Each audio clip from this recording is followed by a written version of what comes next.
নিজের ঘরেই ফাঁস লাগিয়ে আত্মঘাতী ১৯ বছরের যুবতী, এলাকায় চাঞ্চল্য। করণদিঘি থানার অন্তর্গত বিকোর এলাকায় ঘটল চাঞ্চল্যকর ঘটনা।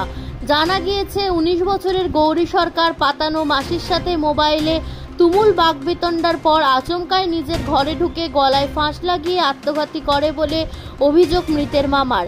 এই দিন প্রথমে গৌরীর দিদা ঘরে ঝুলন্ত অবস্থায় দেখতে পান তাকে। তৎক্ষণাৎ উদ্ধার করে প্রথমে করণদিঘি গ্রামীণ হাসপাতালে নিয়ে এলে প্রাথমিক চিকিৎসা করে রেফার করা হয় রায়গঞ্জ মেডিকেল কলেজ ও হাসপাতালে।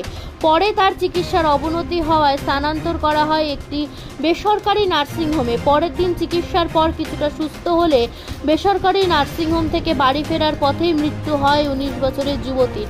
ঘটনাকে ঘিরে রায়গঞ্জের কলেজ পাড়ায় পাতানো মাসির বাড়ি এবং করণদিঘিতে ব্যাপক চাঞ্চল্য ছড়িয়েছে। সম্পূর্ণ ঘটনা প্রসঙ্গে যুবতীর আত্মীয় গোপাল মণ্ডল প্রশাসনের দ্বারস্থ হয়ে আইনি সহযোগিতা চেয়েছেন। তার বক্তব্যে আরও কি অভিযোগ তুললেন শুনে নেব বিস্তারিত। আপনার নাম? নাম গোপাল মণ্ডল। কোথায় বাড়ি আপনার? বাড়ি চানগোলা। কোন থানা পড়ে এটা? থানা পরে ডালখুল। এই করণদিঘি হাসপাতাল কেন এসেছেন? করণদিঘি হাসপাতালে যাচ্ছি। কালকে আমার ভাগ্নি ফাঁস দিয়েছিল।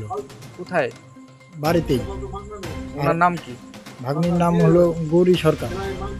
বয়স কত হবে? বয়স মোটামুটি ১৯। ফাঁস কোথায় দিয়েছিল? ফাঁস দিয়েছিল বাড়িতে। কখন? মোটামুটি কালকে আগামীকাল ৫টার দিকে।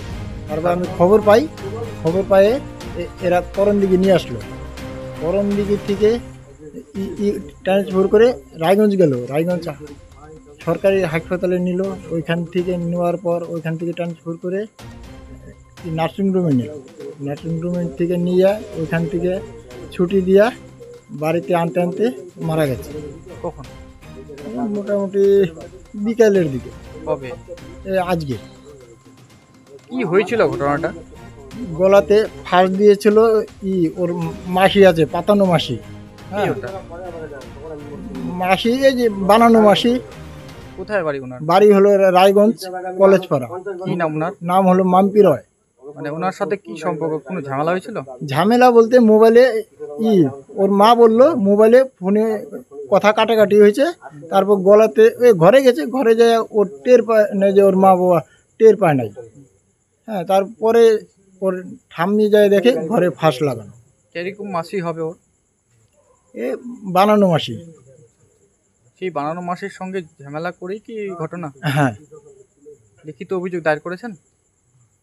করিনি এখন। করবেন লিখিত অভিযোগ? হ্যাঁ। কি চাইছেন? তার মানে আমরা করা ব্যবস্থা নিতে চাই। যেমন? তার মানে আইনে মাধ্যমে যাইতে চাই। আইনে যেটা ভালো হয় এটা করবে। কার কাছে এটা দাবি? এটা আমাদের পুলিশ প্রশাসনের কাছে দাবি। ভালো মতো তদন্ত করুক। হ্যাঁ, ভালো মতন তদন্ত করুক। এখন আপনিও রিপোর্টার, আপনার এলাকার যে কোনো খবর পাঠান এই নম্বরগুলোতে।